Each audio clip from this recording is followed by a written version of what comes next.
Now, to officially open the conference, we're honoured to welcome 3 inspirational leaders of our community.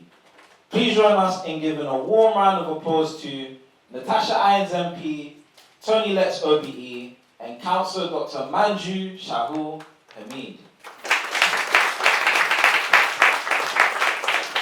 Thank you.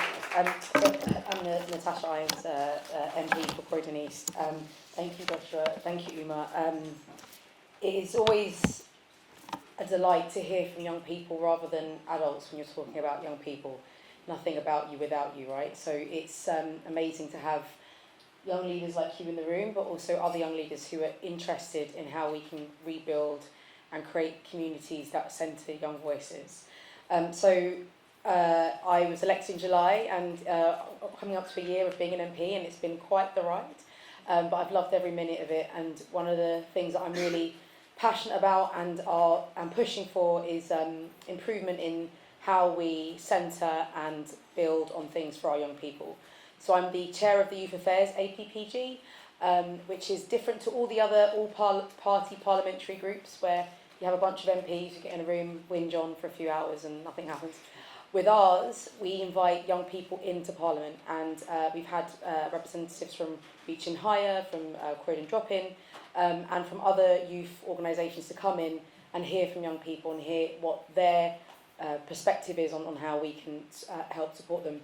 At the moment, we're doing a big piece of work on mental health and young people, because when we speak to young people and ask them what their concerns are, mental health is always the thing they say. And then we start to ask ourselves why. And when you look around our communities at the moment and you think about what was there when I was growing up in the 80s and 90s, what a privilege to grow up without social media and for no one to see you before you've decided what type of person you are.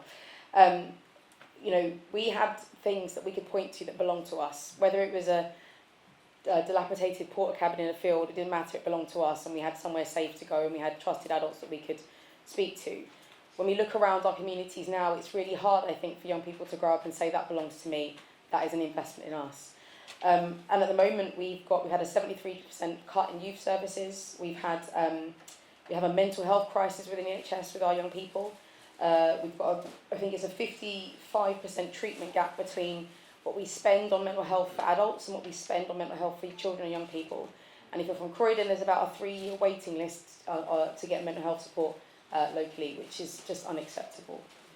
That is leading to one of the reasons why we have the very sad title of having the unhappiest teenagers in Europe, according to the Good Childhood Report, and I don't think that's acceptable. So thank you so much to Manju and the Foundation for holding this event. Thank you to all of you for being here, because if we do not continue to centre young people's voices and don't continue to fight back about over the decline of over the last 14 years about what's happened to things for young people, then we will continue to have young people that are the unhappiest in Europe, the loneliest within our society at the moment, because without centering young voices, we don't move forward. I just wanted to touch briefly on what the government is trying to do to stem this tide and to turn things around.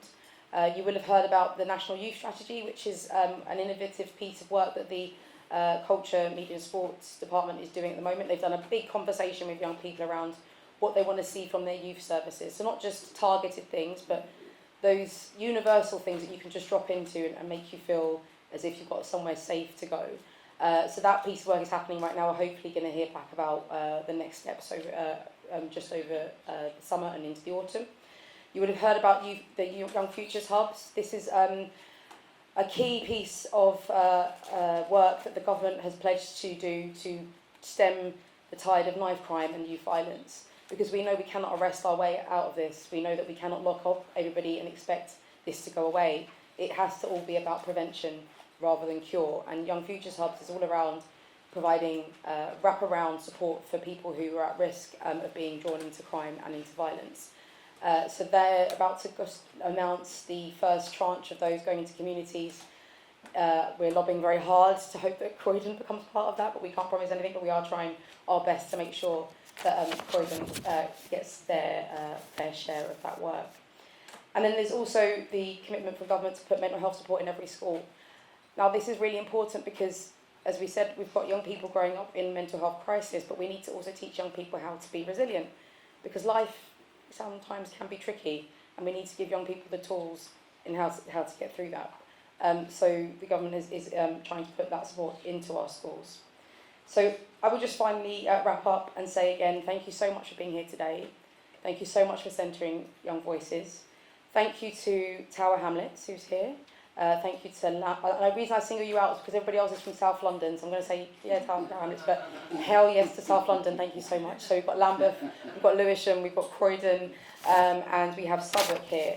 So thank you for being here representing the best of London, and thank you so much for spending time today to think about how we finally turn the tide on children's mental health and support each other. Thank you.